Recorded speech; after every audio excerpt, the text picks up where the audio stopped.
Bangladesh cricket বোর্ডের শাসন ব্যবস্থা ও নির্বাচন সংক্রান্ত বিষয় পর্যালোচনায় বিভিন্ন নীতি নির্ধারকদের সঙ্গে আলোচনা করতে সম্প্রতি বাংলাদেশ সফর করেছে ইন্টারন্যাশনাল ক্রিকেট কাউন্সিল আইসিসির একটি প্রতিনিধি দল।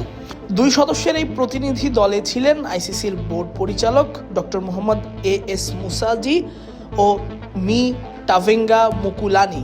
এই 2 সদস্যের বাংলাদেশ সফরের পর বিভিন্ন আলোচনা ঘুরে বেড়ায় দেশের ক্রিকেট মহলে।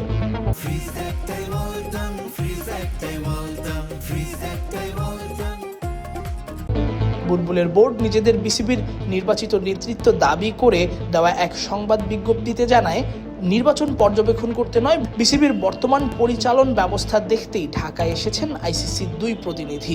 ওই বৈঠকে আইসিসির প্রতিনিধিরাই নাকি জানিয়েছেন তারা মূলত তথ্য অনুসন্ধানকারী দল। বিসিবির নির্বাচন তদারকি বা পর্যবেক্ষণের দায়িত্ব আইসিসি তাদের দেয়নি। বৈঠকে আইসিসির প্রতিনিধিদের কাছে কয়েকটি দাবি তুলে ধরেন আমিনুলের বোর্ডের পরিচালকরা। তার মধ্যে আছে বিসিবির পরবর্তী নির্বাচনকে স্বীকৃতি না দেওয়ার দাবিও। এছাড়া ঢাকায় আসা প্রতিনিধি দল যেন বিবৃতি দিয়ে জানায় যে তারা নির্বাচন পর্যবেক্ষক হিসেবে এখানে আসেনি, জানানো হয়েছে সে দাবিও। এর আগে গত 31 মে বিসিবি জানিয়েছিল নির্বাচন ব্যবস্থার সংশ্লিষ্ট অংশীজনদের সঙ্গে বৈঠকে বসতে ঢাকায় আসছেন আইসিসির প্রতিনিধিরা। এবার আইসিসিও তাদের 2 প্রতিনিধির বাংলাদেশ সফর নিয়ে বিজ্ঞপ্তি দিয়ে ব্যাপারটি পরিষ্কার করেছে। আইসিসি বিজ্ঞপ্তিতে জানিয়েছে, প্রতিনিধি দলটি বিসিবি সংশ্লিষ্ট সাম্প্রতিক অগ্রগতি পর্যালোচনার লক্ষ্যে বিভিন্ন অংশীজনের সঙ্গে আলোচনা ও মত বিনিময় করেছে। তারা স্পষ্ট করতে চায় যে প্রতিনিধি দলটি তাদের পর্যবেক্ষণ ও অনুসন্ধানের ফলাফল যথাসময়ে আইসিসির বোর্ডের কাছে জমা দেবে।